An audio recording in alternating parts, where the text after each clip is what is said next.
একটা ভুল সিদ্ধান্তের জন্য যে দুটো পরিবারের মধ্যে এত বড় ভাঙন ধরবে তা বুঝতে পারিনি। আমি আমার বাবা মায়ের প্রথম সন্তান। বাবা মা বেশ খুশি ছিলেন আমি মেয়ে হওয়ায়। আমার বাবা মার যখন নতুন বিয়ে হয় তারা আর্থিকভাবে সচ্ছল না হয় একটা রুম ভাড়া নেন। বাবা নতুন চাকরি শুরু করেছেন, ওই রুমের পাশেই তাদের মতো আরো একজন ভাড়াটিয়া আসে।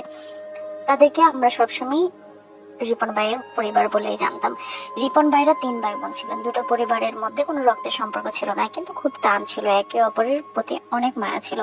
আমার বাবা মাকে রিপন ভাইয়ের বাবা মাও নিজের ছোট ভাই বোনের মতোই দেখতেন। কয়েক বছর পর আমি হলাম। আমার বাবা মার মতো ওই পরিবারেও যেন আনন্দের সীমা ছিল না আমার এই পৃথিবীতে আসা নিয়ে। এক কথায় রিপন ভাইয়ের বাবা মার কোলে পিঠেই আমি বড় হয়েছি। রিপন ভাইও তার ভাই বোনদের সাথে আমি খেলতাম। ঘরে আসলে তাদের মা নিজের হাতে খাইয়ে দিত। আরো কতই না স্মৃতি আছে ছোটবেলায়। আমি যখন একটু একটু বড় হচ্ছি, বাবার আর্থিক অবস্থায় পরিবর্তন আসা শুরু করেছে। আস্তে আস্তে সাফল্য আসতে শুরু করেছে। আসলে বাবা সবসময় জীবনে ট্রাই করেছেন যেন তার পরিবারকে একটু আরামদায়ক ও সচ্ছল জীবন দিতে পারেন। তাই আমার বড় হওয়ার সাথে সাথেই বাবা ঠিক করলেন ভালো বাড়ি নিতে হবে, যাতে আমি আরো ভালো বা উন্নত পরিবেশ এবং হাই সোসাইটিতে বেড়ে উঠতে পারি। যদিও রিপন ভাইদের পরিবার তখনও তেমন ভাবে সচ্ছল ছিলেন না, এসব নিয়ে কোনোদিনের কোনো সমস্যা বা কথা হয়নি। আস্তে আস্তে দিন যায়। রিপন ভাইয়ের যে বড় বোন ছিল তার বিয়ে হয়ে যায় বেশ কম বয়সে, 18 কি 19 বছর বয়সে ওই আপুটার বিয়ে হয়ে যায়। এরপর আবার সময় যায়। এবার কথা আসে বড় ভাই, অর্থাৎ রিপন ভাইয়ের যে বড় ভাই ছিলেন তার বিয়ের সময় হয়েছে। তাকে বিয়ে দিতে চায়। মোটামুটি ভালো একটা চাকরি করে সে তখন। আমরা বেশ দূরের একটা এলাকায় থাকি তখন, তাই আমাদের সাথে সম্পর্কটা যেন আগের মতোই থাকে সেই কথা চিন্তা করে তার বাবা আমার বাবাকে কল করে আমার ফুফাতো বোনের সাথে তার বড় ছেলের বিয়ের প্রস্তাব জানায়। আমার বাবা তা শোনার পর ছিলেন খুবই খুশি, খুব আনন্দ মনে হয় যে উনি অনুভব করেছেন।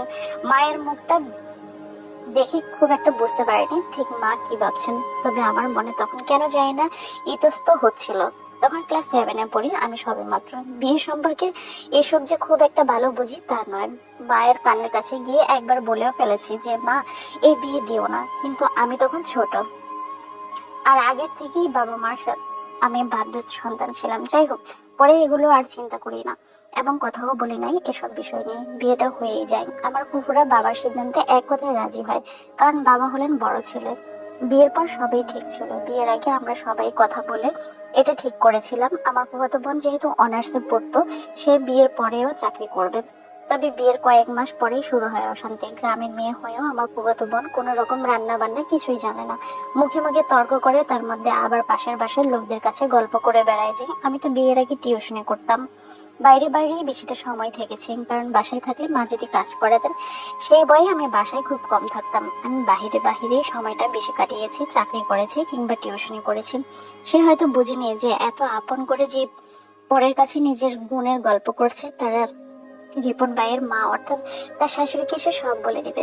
আমার মা বাবাকেও আবার তার নামে বিচার দেওয়া হলো রিপন ভাইদের পরিবার থেকে। আমি সত্যি বিশ্বাস করতে পারছিলাম যে আমার ফুফাতো বোন, যার নামে এত প্রশংসা শুনেছি, যে সংসারের সকল কাজ নাকি করতে পারে, পড়াশোনায় ভালো, একেবারে আদর্শ মেয়ে বলে যাকে চিনতাম, তার এসব কর্মকাণ্ডের কথা শুনে আমি অবাক হলাম। কয়েক মাস গেল, আমরা দুই পরিবারের কেউই আমার ফুফাতো বোনের প্রতি সন্তুষ্ট ছিলাম না। তবুও আমার এবং আমার মায়ের একটা আশা ছিল যে মেয়েটা পড়াশোনা করেছে, কিছু একটা চাকরি বা আয় করতে পারবে। যদি সংসারে কাজ না করতে পারে তাও একটা উপযুক্ত অজুহাত থাকবে যে মেয়েটা চাকরি করছে, তাই সংসারের কাজে মনোযোগ দিতে পারছে না কিংবা সংসারের কাজ করতে পারছে না, নিজের বাবা মায়ের জন্য কিছু করবে।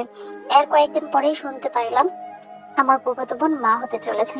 আমি জানি কেউ মুখে না বললেও দুই পরিবারের সবাই একবার হলেও ভেবেছে নিজের কেরিয়ার ছেড়ে দিয়ে তার কাছে এসব সংসার এখন আসল হয়ে গেল, নিজের জায়গা করে নেওয়া বড় হয়েছে তার কাছে। যাই হোক, তারা সন্তান চেয়েছে, সৃষ্টিকর্তা তাদের দিয়েছেন। তবে এরপর একটা বিষয় নিয়ে আমরা সবাই নিশ্চিত ছিলাম, আমার ফুফাতো বোনের কেরিয়ার বলতে আর কিছুই নেই। এরপর বাচ্চা হওয়ার আগ পর্যন্ত যে কত কিছু হয়েছে যা আমার বাবা মায়ের মান সম্মানে ভীষণ আঘাত এনেছে, তাও এতদিনের সম্পর্কের কথা ভেবে সবাই মেনে নিয়েছে।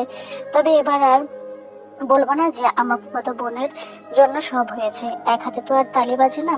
রিপন ভাইয়ের মা, আমার ফুফাতো বোনের স্বামী সবাই অনেক ক্ষুব্ধ ছিল তার প্রতি, তাকে যেন আর সহ্যই করতে পারছে না সকলে।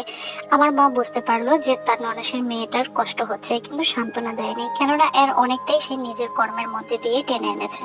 আমার ফুফু আর দাদি পড়াশোনা করেনি, আগের যুগের মানুষ। আমি এখন বুঝি যে এই ঝামেলাগুলোর মধ্যে তাদের বড় একটা হাত ছিল। ফুফু যখন দেখেছে মেয়ে শাশুড়ির মন জয় করতে পারেনি, তখন সংসারে জায়গা ফাঁকা করতে অসময়ে নতুন একজন মানুষের আনার পরামর্শ তার মেয়েকে দিয়েছিল আমারই ফুপু। আমরা তার মেয়েকে নিয়ে কেউ কিছু বললে সে ঝগড়া করে আর বলে তার মেয়েকে শ্বশুর বাড়িতে অত্যাচার করা হয়।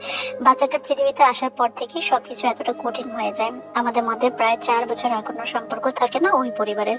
কেউ কারোর সাথে কথা বলি না।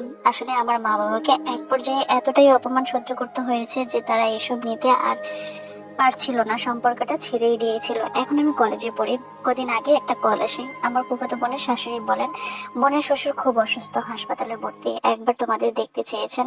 সেদিন বাবা হয়তো যেতেন না দেখে অভিমানে অপমানে কষ্টে, কিন্তু আমি বুঝালাম মানুষের মধ্যে ইগো এত বড় করে রেখে কি লাভ বাবা। আমি জানি কিছুই আর আগের মতো হবে না, কিন্তু একজন অসুস্থ মানুষের প্রতি এমনটা করা অন্যায়। শেষ পর্যন্ত বাবা মারে এবং আমরা সকালেই দেখতে গেলাম। সকালে আমরা দেখতে যাওয়ার পরে ওই আঙ্কেল আমার বাবা মার কাছে মাপ চেয়েছেন। 10 দিন পর আজ শুনতে পেলাম ফুফাতো বোনের শ্বশুর ইন্তেকাল করেছেন। আমি শুধু চিন্তা করি আমার বাবা মার এখানে কি বলছিল। হ্যাঁ, হয়তো ছিল আত্মীয়র মধ্যে বিয়ের সম্পর্ক আনাটা।